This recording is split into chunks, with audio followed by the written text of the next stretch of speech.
GTA San Andreas, Gangue Laranja. No GTA San Andreas, todo mundo sabe que tem a Grove Street que você participa. Só que inicialmente tava determinado que seria a Origin Grove Family. Não falei todo errado, só Gangue Laranja mesmo. Mas as coisas referentes a ela foram tiradas tão da pressa, tão nas últimas, que ainda tem muitas coisas dentro dos arquivos e alguns documentozinhos. Suspeito que foram tiradas para o pessoal não receber um processo, sabe, do Laranja Mecânica. Petscope. Petscope é um suposto jogo perdido e descartado em versão beta pela própria empresa. Suposto porque isso não é de fato um jogo perdido pelo tempo, não. Esse é somente um RG desse carinha que está aí do fundo. Se você pesquisar pela história, ela é muito boa. Eu acompanhei, não na época, e sim um tempo depois, mas continua boa do mesmo jeito. Telas anti-pirataria. Hoje em dia não é tão comum, mas antigamente todo jogo tinha uma telazinha anti-pirataria, mostrando que o que você fez foi crime em piratear um jogo. Alguns jogos iam bem mais além, botando tipo trechos inteiros de jogos apenas para poder te humilhar de tudo quanto é jeito. E as mais lembradas quando se trata disso são a da SEGA, porque sempre tinha um terrorzinho meio assustador.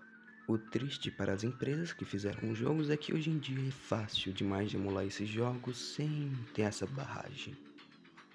Mas a SEGA nunca parou com essas telas. No Sonic Mania mesmo, de um tempo atrás, tem essas telas também anti-pirataria, pedindo para você se informar direito.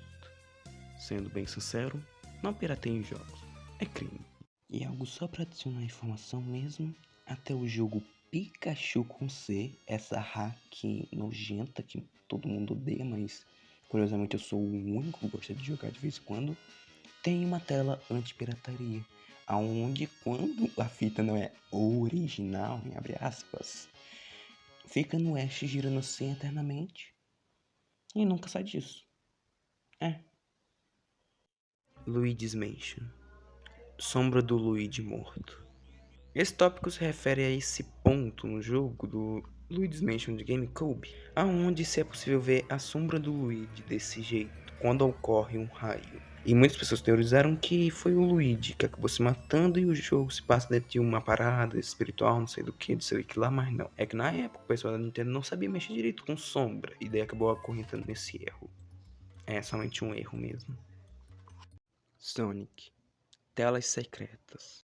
Para os fãs mais hardcores da SEGA, provavelmente já sabem disso, que nos jogos Sonic tem muitas, mas muitas telinhas secretas. E a mais lembrada de todas é a do Sonic CD, que tem simplesmente um dos easter eggs mais assustadores da SEGA, aonde tem escrito em japonês: a diversão é infinita. SEGA Majin, que é simplesmente o nome do cara que decidiu pôr o easter egg.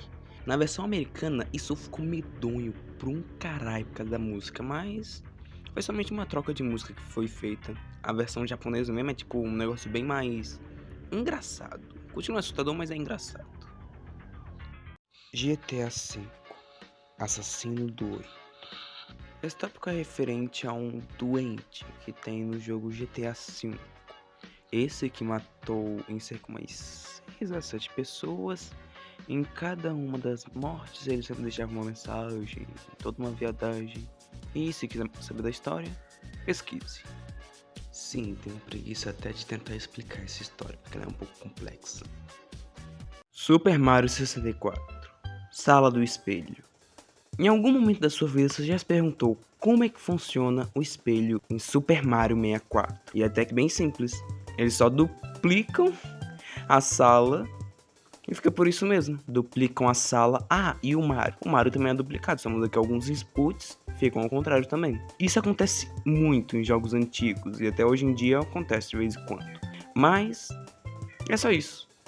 É apenas uma grande cópia e uma ilusão.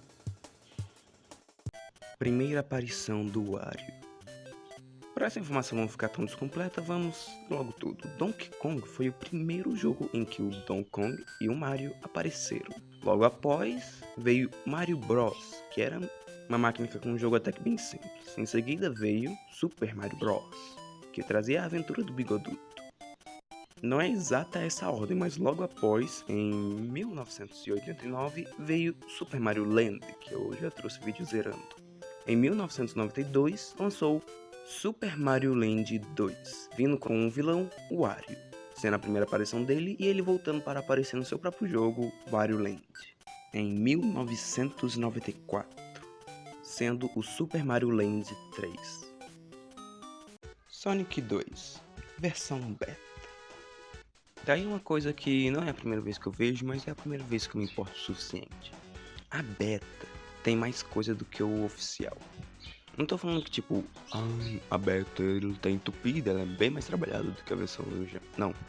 É só porque na beta tinha um monte de conceitos que foram descartados e também um monte de concept arts mostrando que o jogo iria ser muito, muito maior.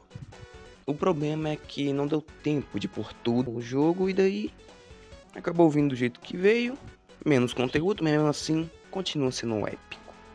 Sem contar uma pequena parada que iria aparecer no Sonic 2, mas acabou aparecendo no Sonic CD. A questão de viagem no tempo. Sim, iria ter viagem no tempo no jogo. Só que essa ideia foi descartada e é aproveitada em Sonic CD. GTA San Andreas, Casa do Jefferson. Sempre quando você entra e sai dessa casa, sempre, sem exceção, sempre aparece um helicóptero no céu. Por que disso? Ninguém sabe até hoje em dia. Mas acreditam que é apenas um trigger programado para acontecer. O porquê já é outro questionamento que eu não tenho resposta. Síndrome de Lavender Town. A Síndrome de Lavender Town foi uma série de suicídios envolvendo o jogo Pokémon. E a comprovação que o jogo Pokémon foi culpado pelos suicídios até hoje é investigada.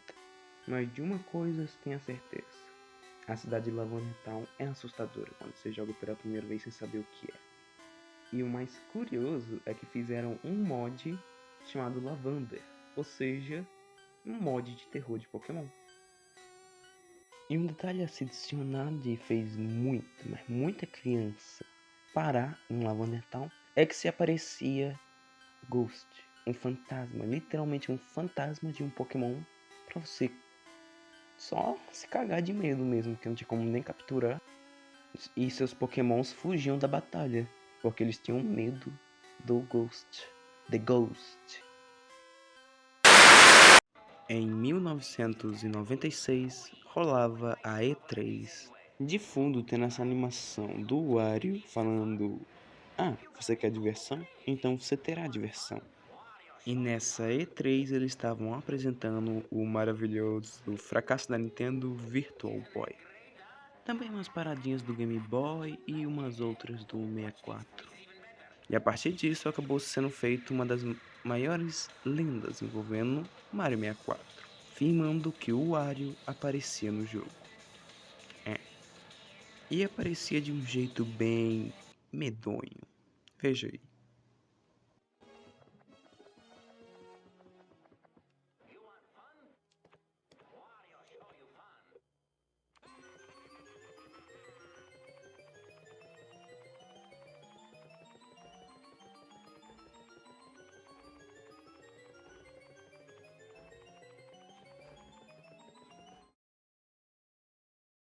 Óbvio que isso é apenas uma creepypasta da mal feita, mas volta meio tá aí no iceberg.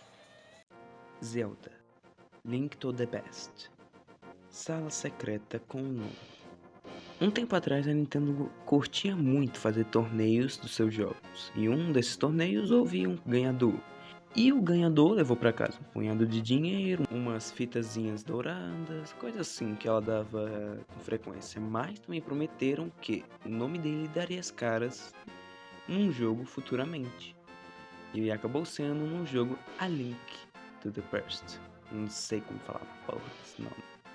E nessa sala, onde se tem um monte de rúpias e também uma placazinha, quando você interage com a placa, está escrito lá o nome dele. Somente isso mesmo. É decepcionante, né? A Nintendo primeiro mostrou que cumprir as palavras naquela época. Então, estamos aqui no final da quarta parte. Mais de um mês para terminar. E sendo bem sincero, se você chegou até no final,